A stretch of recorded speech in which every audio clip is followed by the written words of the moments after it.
The Lord be with you. A reading from the Holy Gospel according to Matthew. Jesus told his disciples this parable. A man going on a journey called in his servants and entrusted his possessions to them. To one he gave 5 talents, to another 2, to a third 1, to each according to his ability. Then he went away. Immediately the one who received 5 talents went and traded with them and made another 5. Likewise, the one who received 2 made another 2. The man who received 1 went off and dug a hole in the ground and buried his master's money.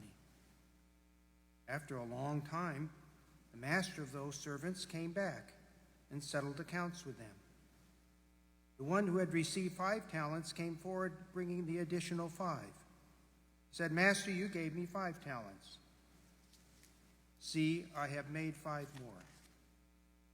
His master said to him, "Well done, my good and faithful servant. Since you were faithful in small matters, I will give you great responsibilities.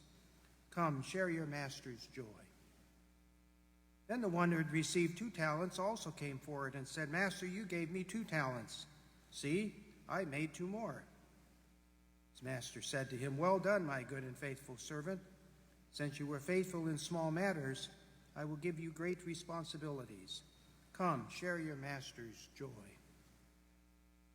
Then the one who had received the 1 talent came forward and said, "Master, I knew you were a demanding person, harvesting where you did not plant and gathering where you did not scatter. So out of fear I went off and buried your talent in the ground. Here it is back." His master said to him, "Reply, you wicked, lazy servant. So you knew that I harvest where I did not plant and gather where I did not scatter.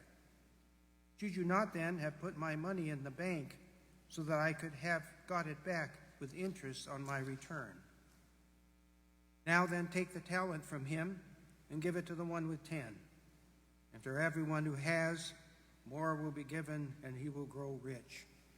But from the one who has not, even what he has will be taken away. And throw this useless servant into the darkness outside, where there will be wailing and grinding of teeth." The Gospel of the Lord. Praise to you, Lord Jesus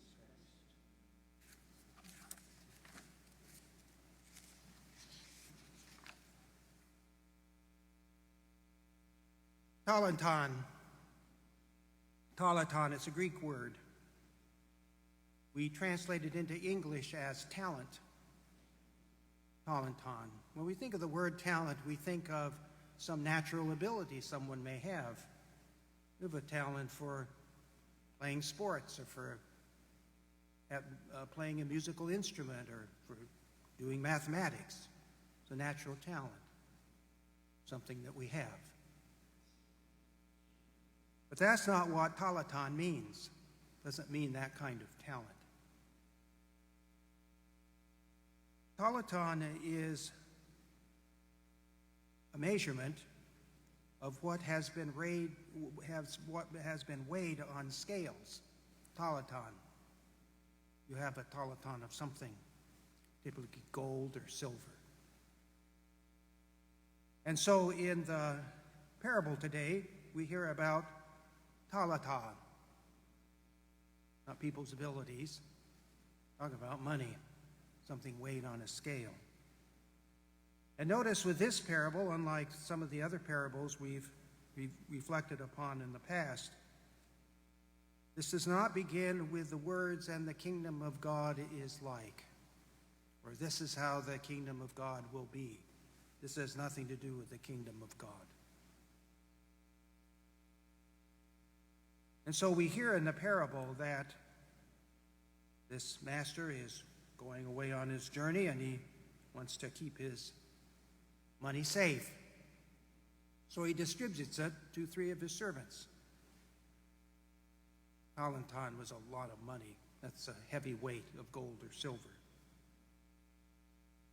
And so he gave 5 talaton to one, 2 to another, and 1 to the third. And then he goes away. He gave it to them to keep it safe. After a while, the master returns. It's time to take back his money. And so the first servant comes. He's very proud of himself.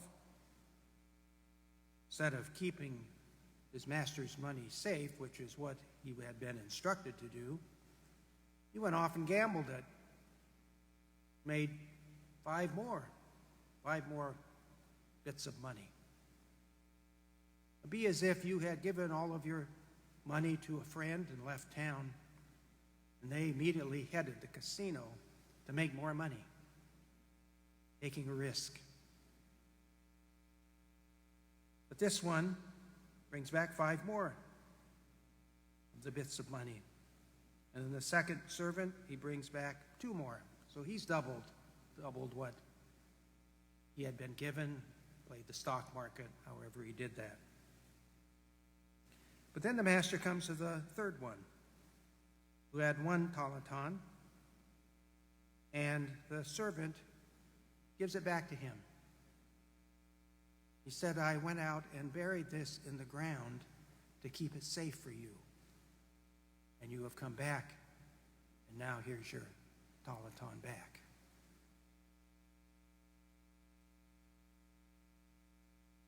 In the eyes of the world, especially our Western world in modern times, we see this as a parable about money, making good investments, doubling your money. How exciting. We think, wow, Jesus is telling us to go make some money. But actually, we get another insight into this parable from Eusebius, who was made bishop of Caesarea Maritime in 314 AD. He reflects upon this parable. But Eusebius has an earlier version, another way of looking at this parable that came down through the early church. That parable was the master distributed his money, but when he came back, he found out the first two servants hadn't done what he told them to do. They'd in fact put his possessions at risk by going out in the marketplace and rolling the dice. And in the parable that Eusebius recounts, he puts the first servant in prison. The second one he punishes for not doing what he was told. The third one he praises because he did what he was asked to do. The rabbis later will reflect upon this parable that we hear in the scriptures and will say that, in fact, the third servant did what he was supposed to do under Jewish law. He was to protect what he was given, not play with it. Protect what he was given, to fulfill his mission. And that's what this parable is about. This parable is not about making money, according to Eusebius. It's about fulfilling your mission, doing what we're told to do.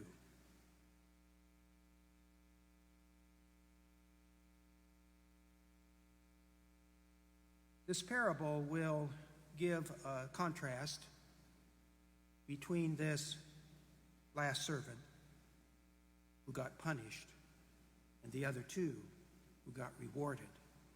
There's a tension there in the Jewish culture at the time because people would have admired the third one and distrusted the first two. This master's not a nice man. Third servant recounts that. Takes land that isn't his. He's basically cheating and stealing from people. When he finds out his two servants have sort of done the same thing, they've sort of cheated him, played with his money, and could have lost the whole thing, he admires them because they're sort of like him. It's all going out, getting more possessions, being prosperous, not fulfilling the mission, playing the game, rolling the dice. This third servant can be compared to Jesus. Jesus can be seen as the third servant. He was given a mission by his father.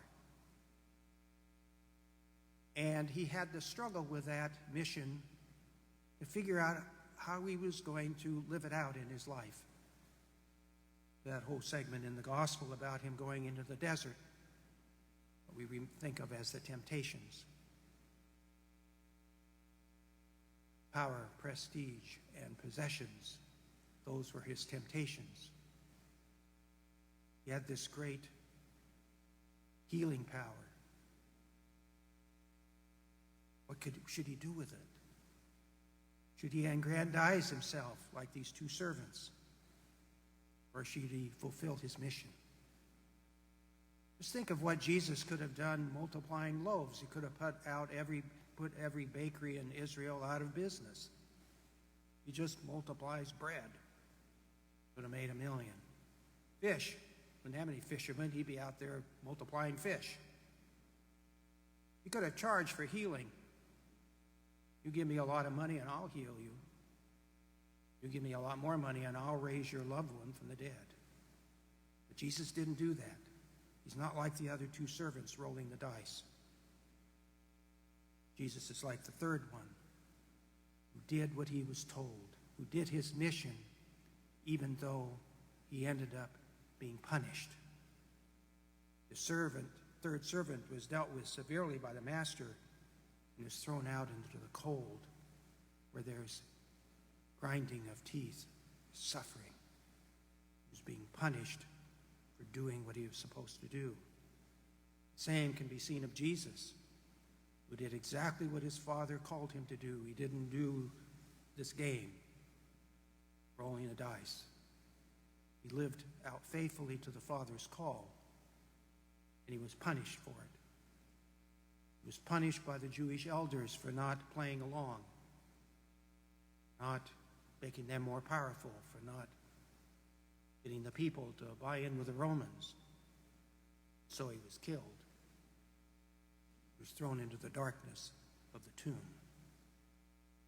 But of course, we know the story didn't end there for Jesus, because on the third day, the Father sent out the Spirit and raised him from the dead, because he, in fact, was the hero of this story, who fulfilled the mission and did what he was supposed to do. And as Christians, that's what we are called to do.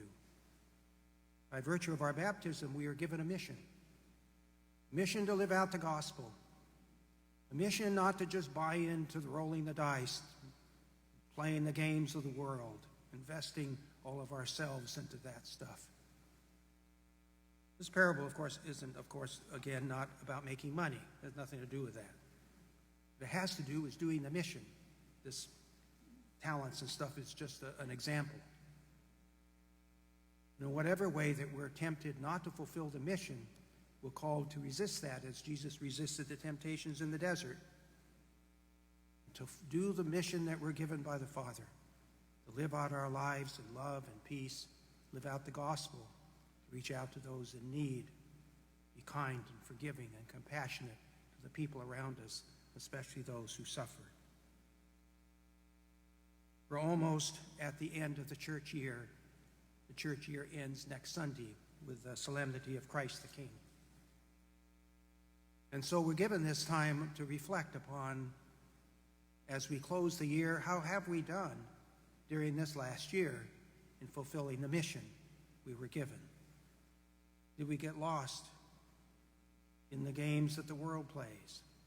Be all consumed with that and forget to do the mission? Or have we been awake, we paid attention, and did what the Lord has asked us to do?